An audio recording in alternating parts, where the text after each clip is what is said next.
So, ChatGPT is one of the most popular applications out there. It's very, very popular. It's like an AI assistant that you can basically use. And I'm a very big fan of it. So, you might be trying to figure out exactly how to go ahead and use it.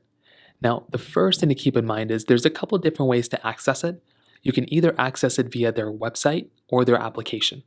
So, if you have an iPhone or Android, I would recommend just downloading the application, which is just ChatGPT. Or you can also go to chatgpt.com. You can also get to the website that way as well. So you have a few different ways of kind of going about doing it.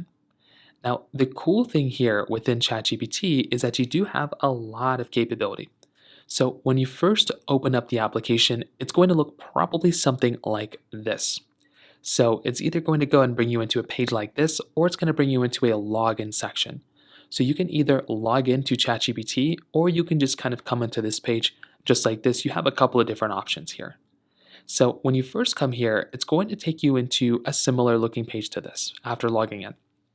In the top left corner, you're going to be able to see this little icon, these little two lines. If you tap on those, that's going to bring you into this page onto the side. That's going to basically be able to go through and allow you to get more settings and things within your ChatGPT application. So you can see previous conversations you've had right over here. So if you look here, these are just previous conversations I've had within ChatGPT, and you can delete those, I think, by holding them down, and you can delete the chat. So you don't have to just keep them there. You can see the images that were populated within ChatGPT. And under apps, this shows you the applications and other things that you can connect into ChatGPT. So this is actually something that's really cool. If you want to just connect your particular, ChatGPT thing into your chat over into a different application, you can also do that right into here, which is also something that's really cool. Swiping back out, you'll see that you can go and create a new project if you want to. And if you go and kind of scroll through, you'll be able to see all that. You'll be able to see your name at the bottom as well. And you can tap on that and you'll be able to gather more settings that you can kind of edit and change. So right in here, you can go through and change your your account settings if you want to. You can edit your profile. If you ordered anything to ChatGPT, you can see that here. Your contacts, how your application looks, your appearance of it, if you want it dark mode or light mode, correct spelling automatically. There's a lot of things that you can basically kind of change and edit up here. So go through here, kind of change and edit whatever you want to. But those are basically the main settings that you can change within ChatGPT. So that is on the left panel. If we click out, if you see on the top, you'll also see a few other things if I go back into my chat. So I'll just go and create a new chat. You have the ability of upgrading your ChatGPT application, your plan. So if you want to get ChatGPT Plus, which allows you to get a lot more features inside, you can also upgrade. That is about $20 a month. And you can also upgrade your ChatGPT instance that way as well. Now in the top right corner, you have a few more buttons before we get into the actual chat.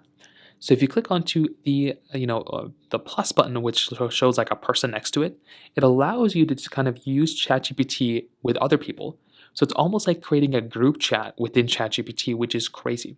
So you can add people to your chats to plan, share ideas, and get creative. So you can go right here, you can go and change and edit up all those things right there, which is also really cool. And if you want to chat in a private mode or private setting option, you can tap onto this little cloud icon right there. You can tap on it, and now you'll be in temporary chat or private mode, and this will also allow you to kind of chat in a more private instance, and that's another really cool thing that you can kind of do there as well. So you can kind of edit it up whichever way you want to. Now we get into the actual chatting interface. So this is where you can ask ChatGPT questions. So you can ask ChatGPT what other questions you want. So if I start something basic, and I'll just use dictation mode for this, if I say, how much does a Canon 80D cost? You can go ahead and kind of get it to kind of get an idea of what you're even asking or what you're talking about. Now, it didn't actually type it in properly. Hopefully, it was supposed to be 80D, but that's kind of what it is. But you can ask ChatGPT questions like this, and you can see that it's going to go ahead and kind of give me an idea of exactly what I was trying to refer to. So that is kind of what ChatGPT is. It's an application that allows you to ask it questions or work on things with you. And it will go ahead and walk through these things with you in real time, which is really cool. So you can see that right here. You can see that's kind of what's going on in this particular situation. Now, if you look on the left side, you have a little plus button. Well, not every single time you're going to chat with ChatGPT, you just want to use words. Maybe you actually want to, add in an image or something. Well, if you click on the little plus button right over here, you can see you can attach things straight into ChatGPT. So I can go through and I can add an image if I want to. I can go through and add all sorts of other images right inside of ChatGPT, which is so cool. I can also go through and I can create an image. So I can ask ChatGPT to create images for me. I can have it think for, if I want to basically have ChatGPT think for a longer period of time and not quickly give me an answer, but give me a more accurate, better answer, I can enable this thinking option and it will take its time when it's actually going through and filling out my requests. I can also get a detailed report. If I need a deep research option, let's say I just need them to go through and basically actually almost like research into a topic before actually giving me something, this is also another option that you might have as well. You can also go through and go into web search if you need real-time information. You can tap onto this web search option and it will search online automatically. Study and learn. So you can learn a new concept just by clicking onto this study and learn option. You can add files and if you have a PDF file, if you have photos, if you have MP3 audio, whatever, I don't know if MP3 works, but something like that, you can go through and add in files automatically right inside of here. And that is another really cool thing you can kind of just do right then and there, which is awesome. So then at the bottom, you have the options of exploring applications still. It still gives me the option for your year with ChatGPT. So it gives me that option as well. So these are some really cool things that I basically have the opportunity and option of doing right then and there, which is really, really cool. Now, outside of that, you can still continue to have conversations with ChatGPT. There's little buttons on the bottom of every single chat that you might have. It will tell you need the option of kind of copying these, pages if you want. You can add in the audio if you want to have it spoken to you. You can like or dislike a option if you think it's good or if it's bad.